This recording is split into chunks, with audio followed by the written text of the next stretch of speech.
प्रधानमंत्री नरेंद्र मोदी लगातार यह कॉन्फिडेंस दिखा रहे हैं कि मोदी सरकार की हैट्रिक लगेगी। उनके तमाम मंत्री और नेता भी यही बात कहते हैं। लेकिन जो सबसे ताजा फॉर्मूला उन्होंने एनडीए के 400 पार जाने का दे दिया, उसके बाद सब सवाल पूछ रहे हैं कि 400 पार ये आखिर कैसे होगा। हमारी सरकार का तीसरा टर्म दूर नहीं है। कुछ लोग इसे मोदी 3.0 कहते हैं। बीजेपी को 370 सीट और एनडीए को 400 पार। देश का मिजाज एनडीए को तो 400 पार करपा ही के रहेगा। उन्होंने जो 400 सीट एनडीए के लिए आशीर्वाद दिया, आपके आशीर्वाद मेरे सर आंखों पर। अब की बार पूरा देश कह रहा है, अब की बार राजनीति में इतना आत्मविश्वास आसान नहीं, तब जबकि 2 कार्यकाल बीत चुके हों और तीसरे कार्यकाल के लिए जनादेश मांगने जनता के दरबार में जाना। लेकिन फिर इसी राजनीति में ये नारा भी कई बार सही साबित हुआ है कि मोदी है तो मुमकिन है। मोदी जी के प्रति अटूट विश्वास है। अगर आप देखें 10 साल यूपीए सरकार, तो उस समय लोग विवादों में घिरे थे। मोदी जी का 10 साल एनडीए का उम्मीदों में रहा, विश्वास में रहा, मोदी के प्रति अटूट विश्वास रहा कि मोदी है तो मुमकिन है। प्रधानमंत्री मोदी जी ने देश के लिए जो नींव रखा है, 10 साल में भारत को एक ताकतवर राष्ट्र के रूप में जो बना कर रखा है, और अगले 25 साल के अंदर अमृत काल में भारत को पूर्ण रूप से विकसित राष्ट्र बनाना, और 1000 साल में भारत कहाँ होना चाहिए, उतना दूरदृष्टि प्रधानमंत्री ने देखा और देश के सामने में हर एक काम को बिल्कुल साफ साफ रखा। लक्ष्य बनते हैं, कई बार राजनीतिक दल लक्ष्य से भी आगे निकल जाते हैं और कई बार सपने बिखरते भी हैं। लोकतंत्र है, जनता ही आखिरी फैसला करती है। फिर क्यों है प्रधानमंत्री मोदी को जीत की हैट्रिक का विश्वास? मुझे विश्वास है कि तीसरी टर्म में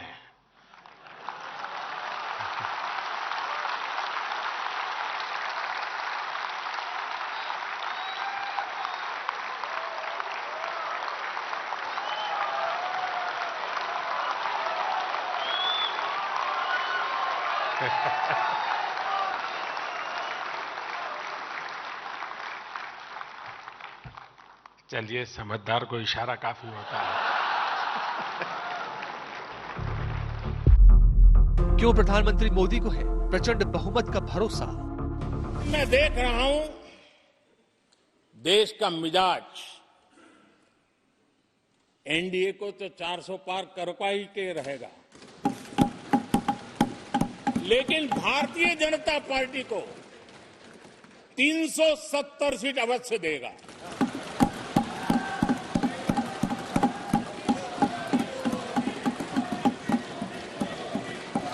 बीजेपी को 370 सीट और एनडीए को 400 पार।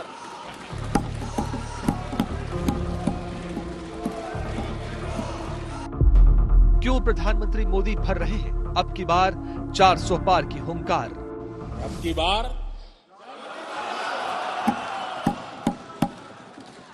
पूरा देश कह रहा है, अब की बार क्या अयोध्या की धरती से उत्तर भारत में दिखता जन समर्थन का भारी शोर है जो प्रधानमंत्री मोदी को बड़ी जीत के लिए आश्वस्त कर रहा है? उत्तर प्रदेश ने 22 जनवरी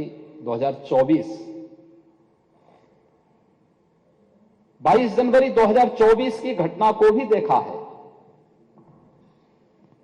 पूरा देश अभिभूत था। पूरी दुनिया के अंदर हर वह व्यक्ति जो सत्य का पक्षधर है, न्याय का पक्षधर है, वह अभिभूत था, गौरवान्वित था। क्या विकास और हिंदुत्व के नारों के साथ लगातार भारत के दक्षिण में की गई मेहनत पर प्रधानमंत्री मोदी को इतना यकीन है कि अब की बार 400 पार का रिकॉर्ड बन सकता है?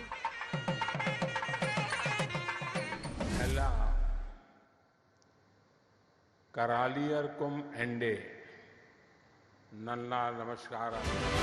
केरला की कल्चरल कैपिटल त्रिशूर से निकलने वाला ये संदेश पूरे केरला में नई चेतना का संचार करेगा। आने वाले समय में हमारी माताओं, बहनों, बेटियों के लिए अवसर ही अवसर आने वाले हैं, क्योंकि आपके पास है मोदी युडे गारंटी। क्या 400 पार की जीत का भरोसा प्रधानमंत्री मोदी को अपनी उस रणनीति से मिला है जिसके चलते उन्होंने देश की राजनीति के सभी शिखरों को भारत रत्न के सम्मान में पिरो लिया है? यह 400 पार के आत्मविश्वास के पीछे है 10 साल के वो निर्णय जिनके आधार पर लाभार्थियों की नई परिभाषा खुद पीएम मोदी ने रची है। ये बजट विकसित भारत के 4 स्तंभ युवा, गरीब, महिला और किसान सभी को एम्पावर करेगा।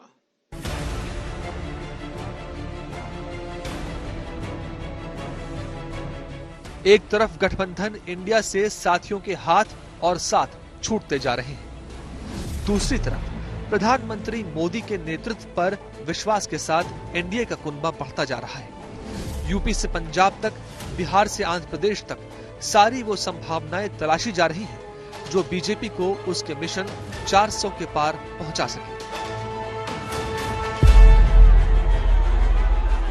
चुनाव में अभी समय है। देश की राजनीति में जनता का मौजूदा मन बीजेपी को प्रचंड बहुमत तो दिखा रहा है, लेकिन 400 पार अभी भी आसान नहीं। लेकिन राजनीति में पल पल मिजाज बदलता है। प्रधानमंत्री मोदी इसे भांप भी रहे हैं और वोटों से भरोसे की दूरी को नाप भी रहे हैं। चुनावों की घोषणा होने को है और पीएम मोदी का आत्मविश्वास बीजेपी में संगठन के स्तर पर नई ऊर्जा भर रहा है। हमारी सरकार का तीसरा टर्म दूर नहीं है। इस हैट्रिक ने 24 की हैट्रिक की गारंटी दे दी है। मेरा राम राम। कैसे और कब कब प्रधानमंत्री मोदी ने आधारशिला रखी अपने इस आत्मविश्वास की, ये हम आज आपको दिखाएंगे। हम आपको सिलसिलेवार तरीके से बताएंगे कि क्यों पीएम मोदी मानकर चल रहे हैं अब की बार 400 पार। अब की बार यूं तो पिछले चुनावों में भी बीजेपी ने अकेले दम पर बहुमत को हासिल कर लिया था, लेकिन एक मजबूत बहुमत को हासिल करने के लिए उसे साथियों की जरूरत भी मालूम है। इन चुनावों में भी प्रधानमंत्री मोदी अगर बीजेपी के लिए टारगेट सेट करते हैं तो साथियों के लिए भी टारगेट सेट करते हैं, और अगर 400 पार एनडीए को इन चुनावों में जाना है तो उसके लिए साथियों की संख्या और साथियों की मजबूती भी जरूरी है।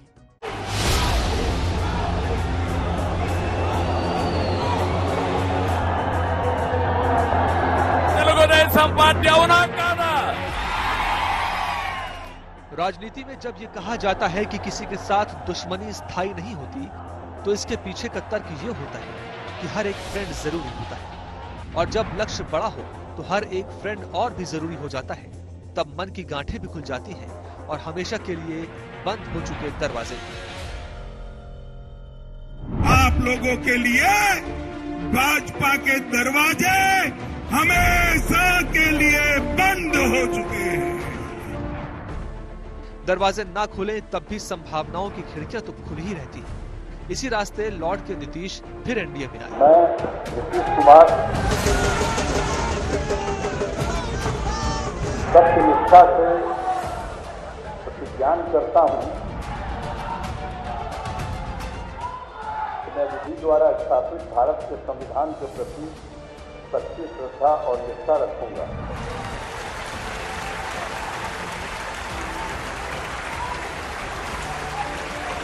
मैं बिहार की जनता को स्पष्ट कह देना चाहता हूं और लल्लन बाबू को भी स्पष्ट कहना चाहता हूं, आप लोगों के लिए भाजपा के दरवाजे हमेशा के लिए बंद हो चुके हैं। पहले जहाँ थे अरे भैया नीचे ही कीजिए, लेकिन अब नीचे कैसे कर दें? दरी हो गए, अब सब दिन के लिए परमानेंट कर ही रहेंगे। चंद्रबाबू नायडू रास्ते बना चुके हैं। इस बार चंद्रबाबू नायडू के लिए एनडीए के दरवाजे हमेशा के लिए बंद कर दिए गए हैं। आपको वापस आने की कोई जगह नहीं मिलेगा। Who asked him to open the doors? I asked him, I begged him. What is talking all rubbish? बात चवन्नियों की थी, लेकिन राजनीति में चवन्नियां चलती कहां हैं? यूपी में हैंडपंप कमल को सींचने के लिए तैयार है। मैं कोई चवन्नी हूं जो ऐसे करके जो है पलट जाऊंगा? आप भाजपा के साथ हाथ मिला रहे हैं? देखिए, कोई कसर रहती है। आज मैं किस मुंह से इनकार करूंगा आपके सवाल? कोई ना ही नहीं है। मैं कितने अकाली भी लौट आएंगे तो कुनबा और बड़ा हो जाएगा और इसका असर चुनावों पर और उनके नतीजों पर पड़ना तो तय है।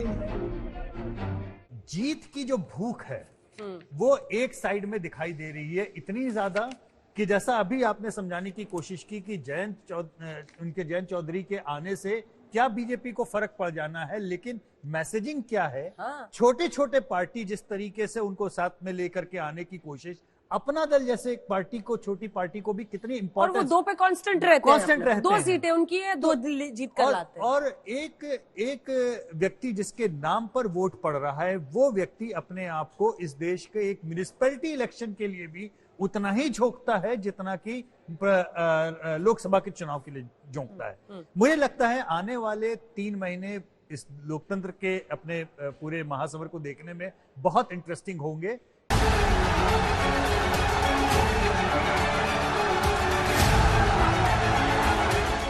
यानी दक्षिण से पंजाब तक बीजेपी कोई कोर कसर बाकी नहीं रहने देना चाहती जो उसके 400 पार लक्ष्य में बाधा बने। हमारी 370 सीटें अकेले और एनडीए की 400 प्लस सीटें आएंगी, जो नरेंद्र मोदी जी ने पूरे आत्मविश्वास से संसद के पटल पे कहा है, जहां एक एक शब्द रिकॉर्ड में जाता है। दूसरी बात, जब मई 2024 में परिणाम आएंगे ना अंजना जी, तो पूरा देश ये कह रहा होगा कि आज तक के सबसे प्रभावी, सबसे विश्वसनीय प्रधानमंत्री आजादी के बाद कोई है तो वो नरेंद्र मोदी जी हैं, जिसको अंग्रेजी में कहा जाता है greatest of all time.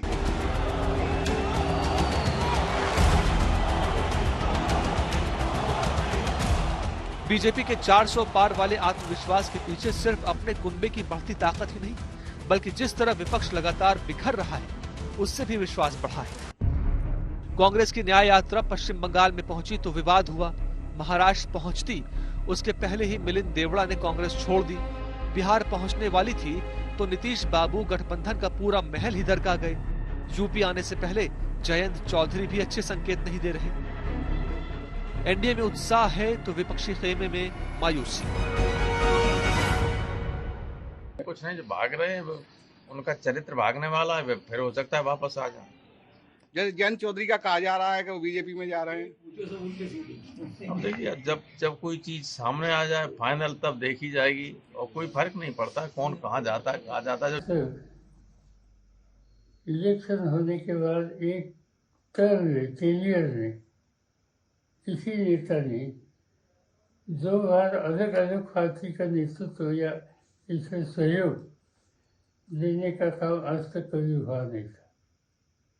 Nitish ji ने वो रिकॉर्ड किया। जब लोग वोट देने के लिए मतदान केंद्र में जाएंगे तब समझकर सोचकर इसको कड़ा जवाब देंगे। बीजेपी के सामने विपक्ष की चुनौती बहुत मजबूत दिख नहीं रही है, लिहाजा बीजेपी को पता है कि अपने ही प्रदर्शन को बेहतर करने पर ज्यादा जोर देना है। लेकिन राजनीति में कुछ भी हो सकता है, लिहाजा कमी न रह जाए इसके लिए अदावतें भुलाकर नई दावतें हैं।